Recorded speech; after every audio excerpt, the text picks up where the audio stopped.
اللہ الرحمن الرحیم۔ عزیز طلبہ، شعبہ اردو سے میں ہوں محمد احسان الحق۔ پچھلے لیکچر میں ہم لوگوں نے سٹارٹ کیا تھا مناقب عمر بن عبدالعزیز رضی اللہ تعالیٰ عنہ کے سبق کو۔ پہلا پیراگراف ہم نے پڑھ لیا تھا، اب دوسرے پیراگراف کی طرف ہم چلتے ہیں۔ ایک دن عمر بن عبدالعزیز مسند خلافت پر متمکن تھے۔ مسند بیٹھنے کی جو جگہ، وہاں پہ بیٹھے تھے۔ ایک عیسائی نے جو حمص کا رہنے والا تھا دربار میں آ کر یہ شکایت کی کہ خلیفہ ولید بن عبد الملک کے بیٹے عباس نے میری زمین پر زبردستی قبضہ کر لیا۔ عمر بن عبدالعزیز نے عباس کی طرف دیکھا۔ عباس نے کہا، یہ زمین مجھے خلیفہ ولید نے بطور جاگیر عنایت کی تھی۔ چنانچہ اس کی تحریری سند میرے پاس موجود ہے۔ عمر بن عبدالعزیز نے عیسائی کی طرف مخاطب ہو کر کہا، تم کیا جواب دیتے ہو؟ اس نے کہا، امیر المومنین، میں خدا کی تحریر قرآن مجید کے مطابق فیصلہ چاہتا ہوں۔ تو عمر بن عبدالعزیز نے عباس کی طرف مخاطب ہو کر کہا، عباس، خدا کی تحریر تیرے باپ ولید بن عبد الملک کی تحریر سے مقدم ہے۔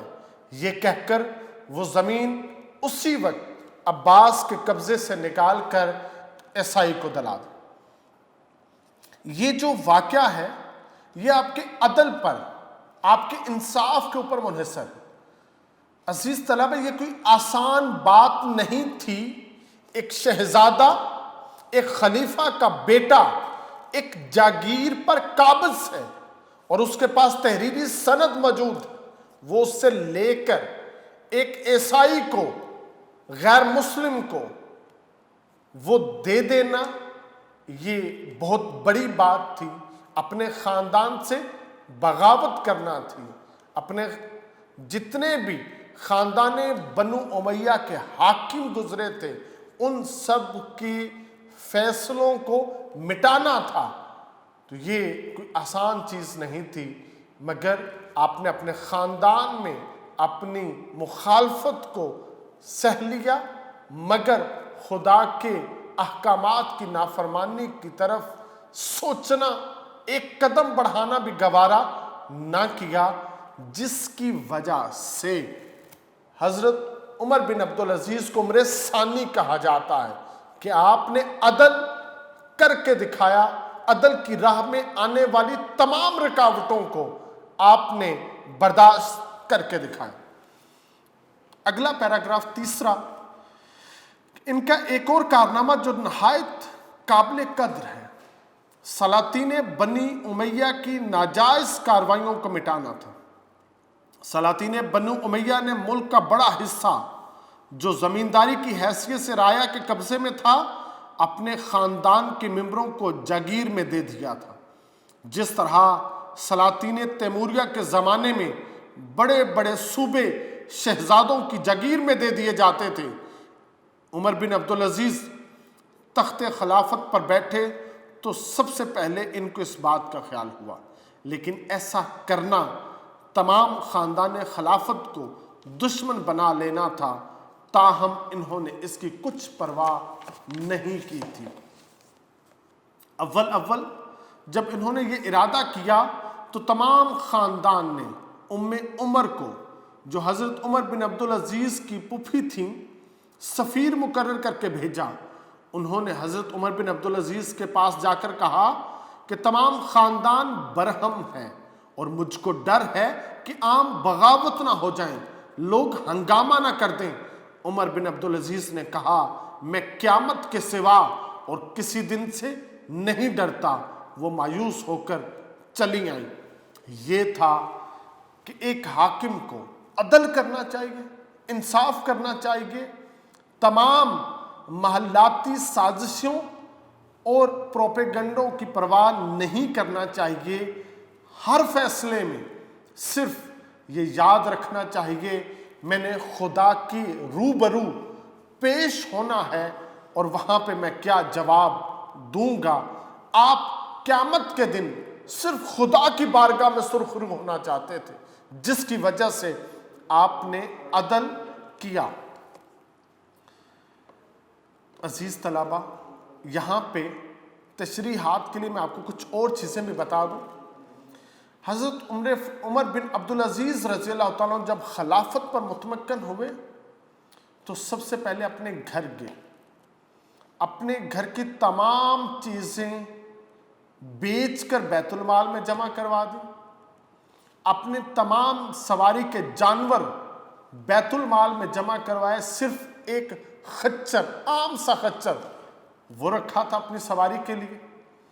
اپنی بیوی سے کہا جو خلیفہ عبد الملک کی بیٹی تھی کہ تم اپنے زیورات، اپنی تمام چیزیں بیت المال میں جمع کرواؤ، اگر تم بیت المال میں جمع نہیں کرواؤ گی تو میں تمہیں طلاق دے دوں گا۔ اس نیک سیرت بی بی نے بھی اپنی تمام چیزیں بیت المال میں جمع کروا۔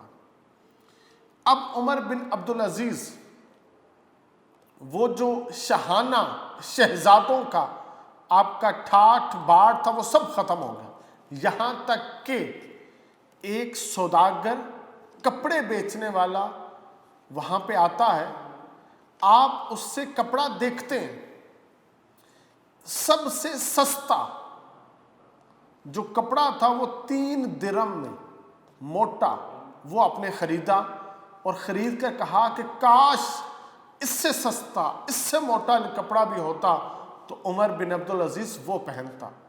اس سے پہلے اسی تاجر سے 300 درہم کا قیمتی ترین لباس آپ خریدا کرتے تھے، مگر جب حاکم بنے انداز زندگی بدلا، زہد اور تقوی اور درویشانہ اور فقر کی زندگی آپ نے اختیار کی۔ تو عزیز طلبہ، آگے اگلے پیراگراف میں خود عمر بن عبدالعزیز کے قبضے میں بھی اس قسم کی جاگیریں تھیں جو ان کے خاندان کو بنو امیہ کی طرف سے عنایت تھیں۔ عمر بن عبدالعزیز نے جب ان جاگیروں کا فیصلہ کرنا چاہا تو بڑے بڑے مذہبی علماء یعنی مکحول، میمون بن مہران اور ابو قلابہ کو بلایا اور کہا ان جاگیروں کی نسبت آپ لوگوں کی کیا رائے ہے؟ مکحول نے ذرا دب کر جواب دیا کہ امیر المومنین ہے۔ عمر بن عبدالعزیز نے میمون کی طرف رخ کیا کہ تم خدا لکدی کہو، سچی بات کہو۔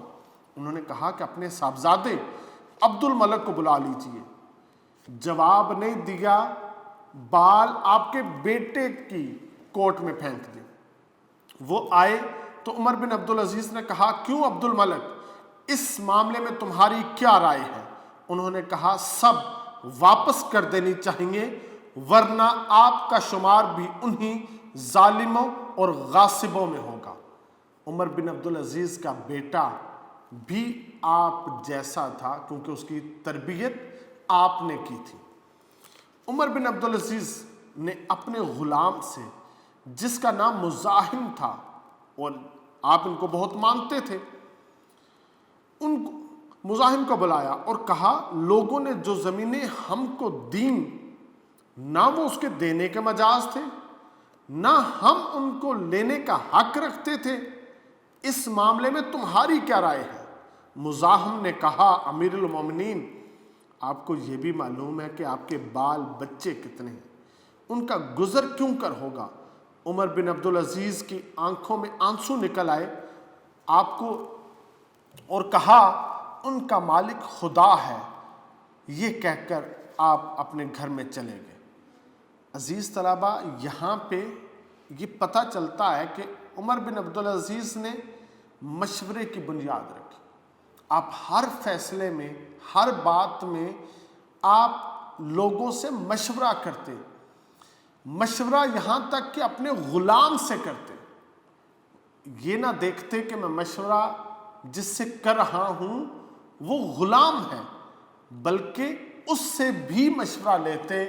یہ اسلام کا حسن ہے، یہ جمہوریت کا حسن ہے. مشورہ کر کے ہمیں سارے کام کرنے چاہیے، یہ سنت ہے.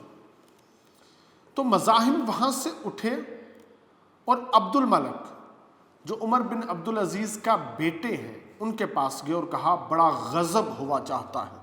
عمر بن عبدالعزیز تمام خاندانی جاگیروں سے دستبردار ہونا چاہتے ہیں، لیکن میں نے ان سے کہا کہ اپنی اولاد کا لحاظ کر لیجئے.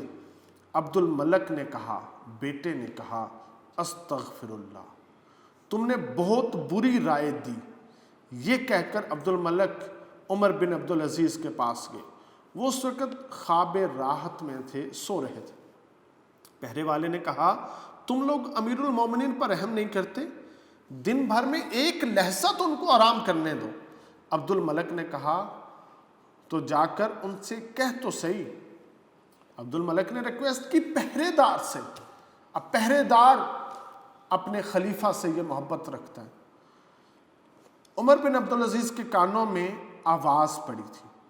عبد الملک کو اندر بلایا اور کہا جانے پدر، ابا جان کی جان، یہ کون سا وقت ملاقات کا ہے؟ انہوں نے واقعہ بیان کیا. کیا واقعہ تھا؟ مزاحم آیا ہے اور میرے کان بھرے ہیں کہ امیر المومنین ساری زمینیں واپس کرنا چاہتے ہیں. میں نے اسے کہا ہے تم نے بہت غلط کہا. وہ واقعہ سنایا. عمر بن عبدالعزیز نے کہا میں نماز ظہر کے بعد ممبر پر چڑھ کر اس کا اعلان کر دوں گا. عبد الملک نے کہا اس کا کون ذمہ دار ہے؟ بیٹے نے کہا ابا جان مجھے بتائیں اس کا کون ذمہ دار ہے کہ آپ اس وقت تک زندہ رہیں. غرض اسی وقت عمر بن عبدالعزیز باہر آئے. شہر میں منادی کروائی، لوگ مسجد میں جمع ہوئے. عمر بن عبدالعزیز نے ممبر پر چڑھ کر کہا صاحبوں، میں ان تمام زمینوں کو جو لوگوں نے ہمارے خاندان کو دی تھیں واپس کرتا ہوں، کیونکہ دینے والوں کو نہ دینے کا حق تھا نہ ہم کو لینے کا. یہ کہہ کر جاگیرات جو تھیں اس کی سندیں ٹھیک ہے وہ صندوق سے نکلوائیں اور کینچی سے کتر کر ان کو پھینکنا شروع کر دیا. یہ جاگیریں کچھ یمن میں تھیں، کچھ یمامہ میں تھیں. چنانچہ سب سے پہلے ان زمینوں سے دستبرداری ظاہر کی. یہ بڑی قیمتی زمینیں تھیں، یمن اور یمامہ، زرخیز زمین. آپ نے یہ ساری واپس کر دی. تو یہ بنیاد رکھی تھی. آپ نے عدل کی، انصاف کی. سب سے پہلے اس کا آغاز اپنی ذات سے شروع کیا تھا. انقلاب اپنی ذات میں آتا ہے. جب آپ کی ذات پختہ ہو پھر انقلاب آپ پوری دنیا پہ پھیلا سکتے ہیں.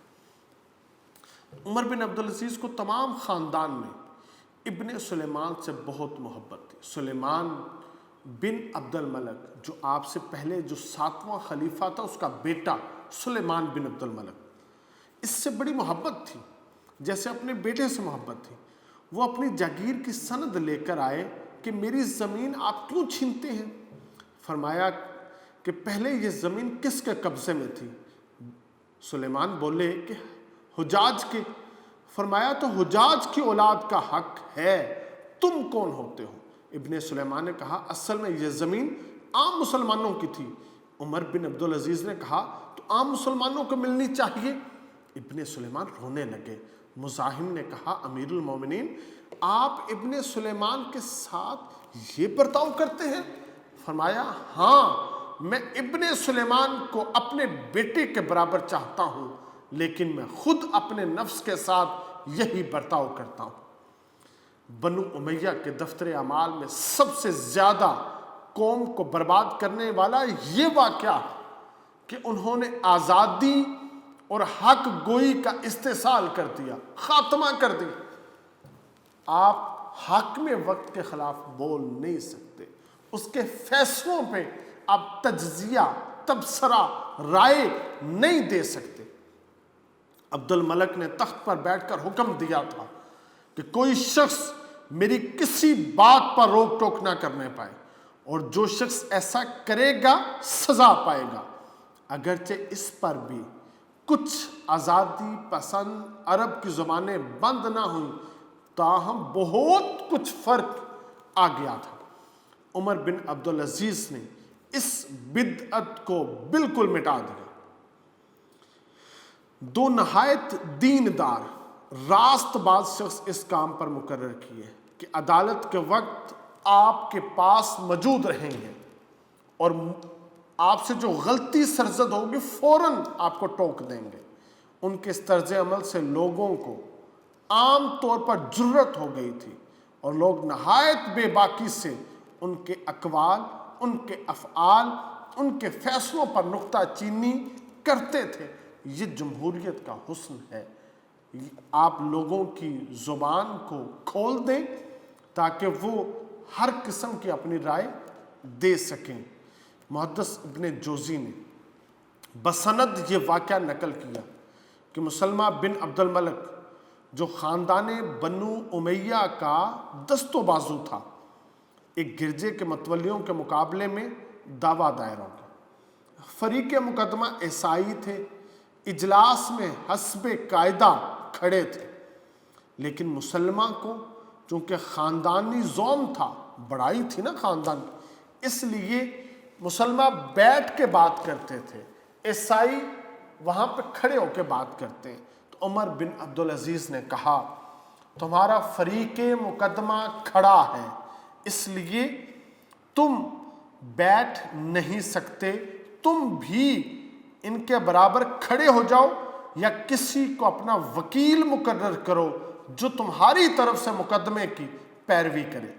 مقدمے کا فیصلہ بھی عمر بن عبدالعزیز نے مسلمہ کے خلاف کیا، یعنی وہ متنازع زمین گرجے کے متولیوں کو دلا دی۔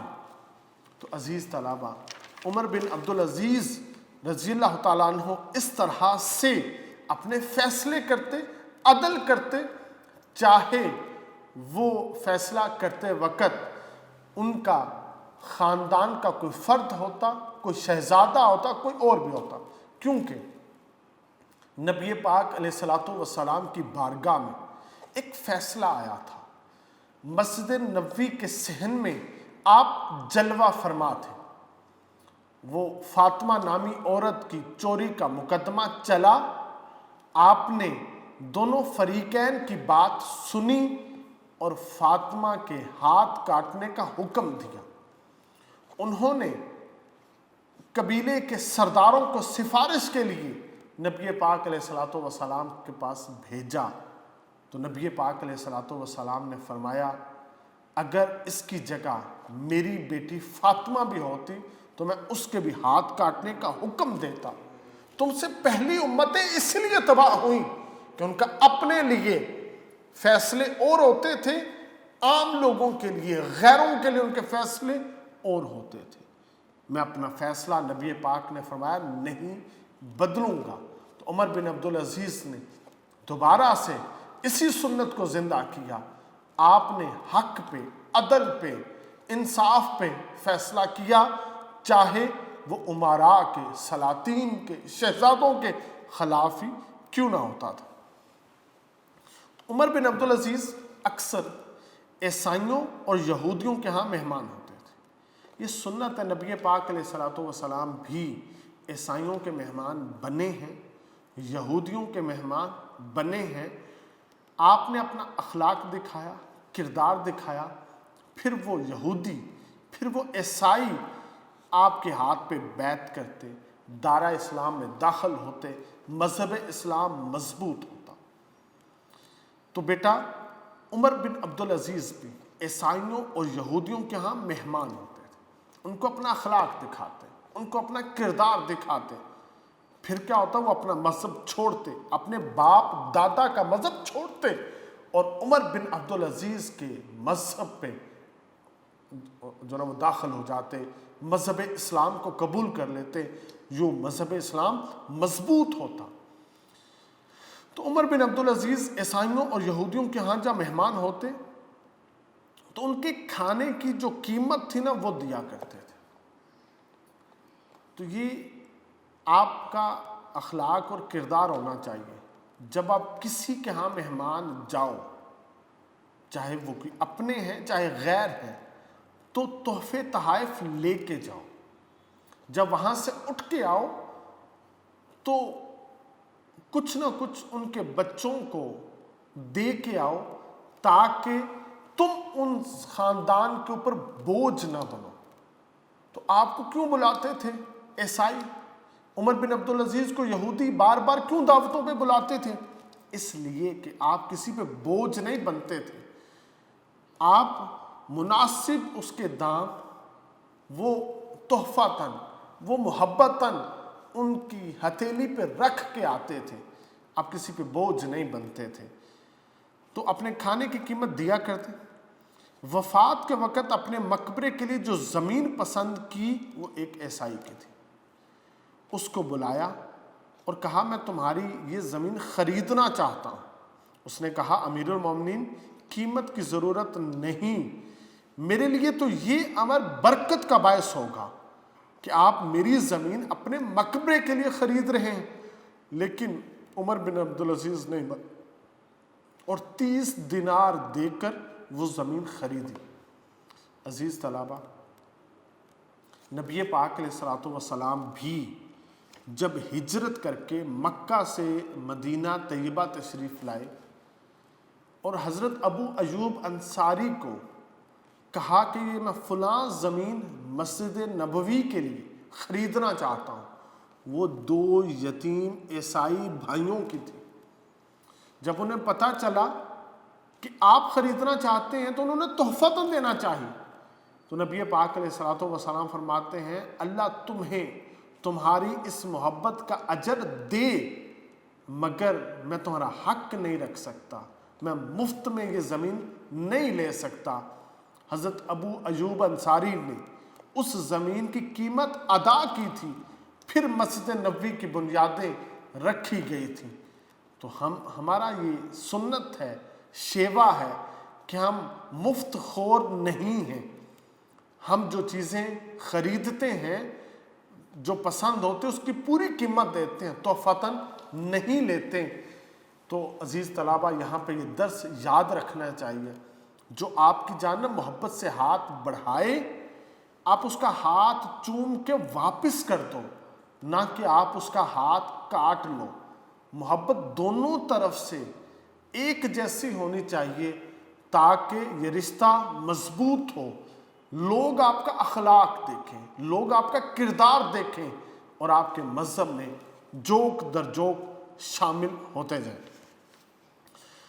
تو اس سے دوسرا سبق جو ملتا ہے کہ اپنی قبر کی زمین خریدنا یہ سنت ہے عمر بن عبدالعزیز کی، یہ جائز ہے۔ اپنی قبر خود کھودنا یہ بھی جائز ہے۔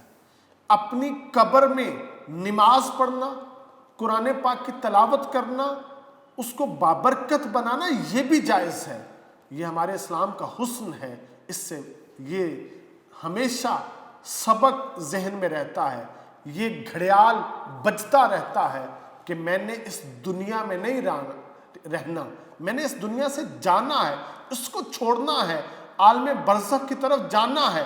میں دنیا میں رہوں گا تو عالم برزخ کی تیاری کروں گا، قبر میں اترنے کی تیاری کروں گا تاکہ میں وہاں پہ سرخ روح ہو جاؤں، میں وہاں پہ کامیاب ہو جاؤں۔ کچھ لوگ آج مرنا نہیں چاہتے، مگر مسلمان وہ ہے جو اپنا سٹینڈرڈ آف ڈیتھ جو نا اس کو بڑھاتا ہے، بلند کرتا ہے۔ سٹینڈرڈ آف لائف یہ اسلام کا حسن نہیں ہے، سٹینڈرڈ آف ڈیتھ یہ اسلام کا شیوا ہے، اسلام کا حسن ہے۔ تو عمر بن عبدالعزیز کی حکومت، آپ کی سلطنت کا اصل اصول مساوات تھا، جمہوریت تھا۔ 2 اصول، ایک مساوات، سب کے ساتھ برابری، امیر ہو غریب ہو، مسلمان ہو غیر مسلمان ہو، چاہے کسی بڑے عہدے پہ فائز ہو یا عام شخص ہو، سب کے ساتھ ایک جیسا سلوک کرتے، اور سلوک کیسا کرتے؟ جیسا قرآن نے کہا تھا وہ کرتے، اس کے علاوہ کچھ نہ کرتے۔ جمہوریت تھا، آپ خود فیصلے نہیں کرتے، کوئی بھی امر جب بھی پیش ہوتا آپ مجلس شورا اکٹھی کرتے، آپ لوگوں سے مشاورت کرتے، اور جس بات پہ زیادہ لوگوں کی جو رائے ہوتی آپ اس کام کو کیا کرتے تھے۔ یہ جمہوریت کا حسن ہے، یعنی کہ تمام لوگ یکساں حقوق رکھتے ہیں اور بادشاہ کو کسی پر کسی قسم کی ترجیح حاصل نہیں ہے۔ صرف ملکی امور میں نہیں بلکہ معاشرت اور ذاتی زندگی میں بھی عمر بن عبدالعزیز اس کا لحاظ رکھتے تھے۔ ان کے کھانے کا یہ طریقہ تھا کہ عام مسلمانوں کے لیے جو لنگر خانہ تھا اس میں روزانہ 1 درم بھیج دیا کرتے تھے اور وہیں جا کر عام مسلمانوں کے ساتھ کھا لیا کرتے تھے۔ یہاں پہ بیٹا ایک چیز بڑی غور طلب ہے، عمر بن عبدالعزیز وہ کھانا اپنے گھر میں منگوا کے بھی کھا سکتے تھے، مگر آپ ایسا نہیں کرتے تھے۔ آپ بیت المال جاتے، عام مسلمانوں کے ساتھ بیٹھتے اور پھر وہ کھانا تناول کرتے۔ یہاں پہ لوگوں کو پہلا درس ملتا کہ بادشاہ وہیں بیٹھتا ہے جہاں ہم بیٹھتے ہیں، گویا ہم سب ایک ہیں، کوئی ممتاز حیثیت حاصل نہیں ہے۔ نمبر 2، انہیں یہ یقین ہوتا کہ جو ہم کھاتے ہیں ہمارا بادشاہ بھی، ہمارا خلیفہ بھی وہی کھاتا، اس کے علاوہ کچھ اور وہ نہیں کھاتا۔ مگر آپ کے اوپر کیونکہ بیت المال کا مال جائز نہیں تھا، آپ تو بیت المال سے تنخواہ لیتے تھے، تو اس لیے آپ بیت المال میں اس کھانے کی قیمت روزانہ ادا کرتے تھے۔ یہاں سے عہد صدیقی کا، حضرت ابو بکر صدیق رضی اللہ تعالیٰ عنہ کے دور کی یاد تازہ ہوتی۔ حضرت ابو بکر صدیق رضی اللہ تعالیٰ عنہ بھی جب خلیفہ بنے تو مزدوری کے لیے جانے لگے۔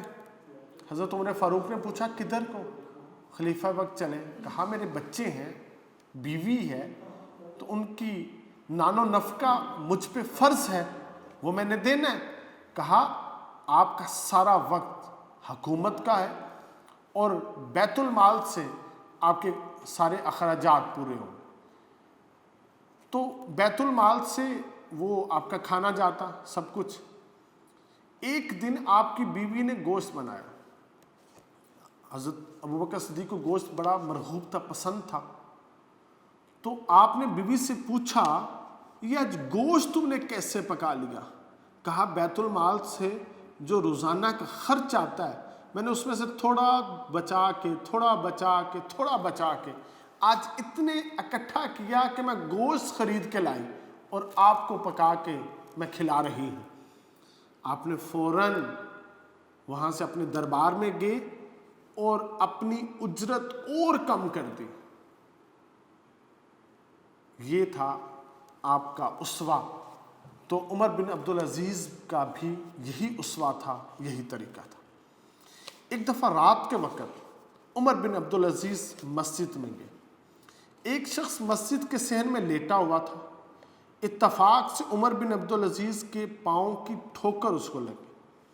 اس نے جھلا کر کہا، جیسے انسان سویا ہوتا ہے اور ہڑبڑا کے اٹھتا ہے، وہ یوں اٹھا اور اس نے کہا کیا تو پاگل ہے؟ عمر بن عبدالعزیز نے کہا نہیں۔ جو پولیس کے آدمی ساتھ تھے انہوں نے اس شخص کو گستاخی کی سزا دینا چاہی۔ عمر بن عبدالعزیز نے کہا کیوں؟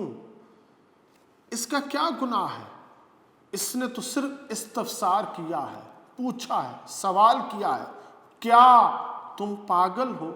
میں نے اس کا جواب دے دیا ہے نہیں، بات ختم، جتنا سوال اتنا جواب۔ تو یہ آپ کا کردار ہے جس کی وجہ سے یہ پتہ چلتا ہے کہ عمر بن عبدالعزیز جو تھے ان کا عام لوگوں کے ساتھ رویہ انتہائی خوبصورت اور انتہائی اچھا تھا، جس میں جمہوریت کا حسن نظر آتا ہے۔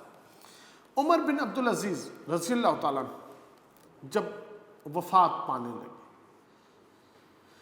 تو عزیز طلبہ یہاں پہ بھی یہ بات ذہن میں رکھیے گا، تو عمر بن عبدالعزیز کا جو دور خلافت ہے یہ انتہائی مختصر ہے، جیسے حضرت ابوبکر صدیق رضی اللہ تعالیٰ عنہ کا مختصر، آپ نے زندگی صرف 39 برس پائی، آپ کو زہر دے دیا گیا تھا جو آپ کی جسم میں پھیلتا گیا، جس کی وجہ سے آپ کی ڈیتھ ہوئی۔ تو عمر بن عبدالعزیز جب مرنے لگے تھے تو مسلمہ بن عبد الملک نے کہا وصیت کر جائیے۔ کہا میرے پاس کیا ہے جس کی وصیت کروں؟ مسلمہ نے کہا میں ابھی 1,00,000 دینار بھیجے دیتا ہوں، جس کو چاہے اس میں سے وصیت کر دے۔ فرمایا کہ اس سے تو یہ بہتر تھا کہ یہ رقم جن لوگوں سے وصول کی ہے مسلمہ تم ان کو واپس کر دو۔ 1,00,000 دینار جو مجھے دینے ہیں یہ بہتر ہے جن سے تم نے چھینی ہے، یہ رقم تم ان کو واپس دے دو۔ مسلمہ یہ سن کے بے اختیار رو پڑے۔ تو اس سلسلے میں بیٹا یہ امر بیان کے قابل ہے کہ خلفائے بنو امیہ کی دولت مندی کا یہ حال تھا کہ جب ہشام بن عبد الملک نے وفات پائی، یہ ولید بن عبد الملک کا سب سے چھوٹا بھائی، اس نے جب وفات پائی خلیفہ نہیں بنا تھا، حکمرانی نہیں ملی تھی، تو اس کے ترکے میں صرف اولاد ذکور کو، مذکر اولاد یعنی بیٹوں کو جس قدر نقدی رقم وراثت میں ملی اس کی تعداد 1,10,00,000 دینار تھی۔ اس زمانے میں خاندان بنو امیہ کی یہ امارت کا حال ہے، جب ایک عام شہزادہ اس دنیا سے رخصت ہوتا ہے، اس کے اولاد ذکور کو، اس کے بیٹوں کو وراثت میں 1,10,00,000 دینار ملتا ہے۔ جتنے بیٹے اتنے کروڑ اتنے لاکھ دینار۔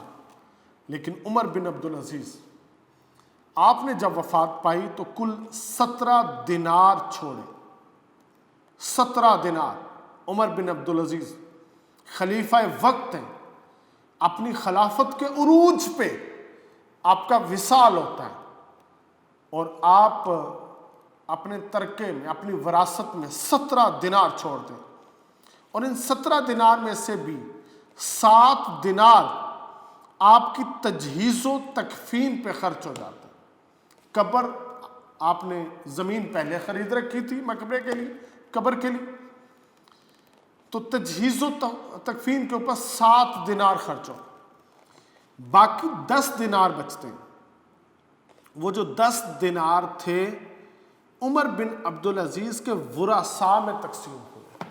یہ خلیفہ وقت ہے، یہ ایک شہزادہ ہے جس کے والد جو ہیں وہ مصر میں 21 سال تک گورنر رہے، یہ خود گورنر کے عہدے پہ فائز رہے، اور پھر خلافت کی ذمہ داری ان کے کندھوں پہ آئی، جو کچھ تھا سب بیت المال میں جمع کروا دیا، ایک عام مسلمان جیسی زندگی بسر کرتے تھے، اور وہ جو ماہانہ اجرت بیت المال سے آپ کی آتی تھی اسی میں اپنا خرچ کرتے تھے۔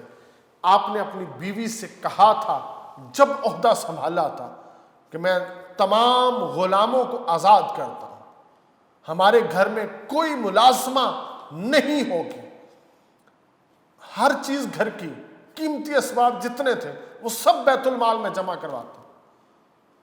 تو عزیز طلبہ، عمر بن عبدالعزیز جب مسند خلافت پر بیٹھے تو حکمرانی کا حق ادا کر دیا تھا۔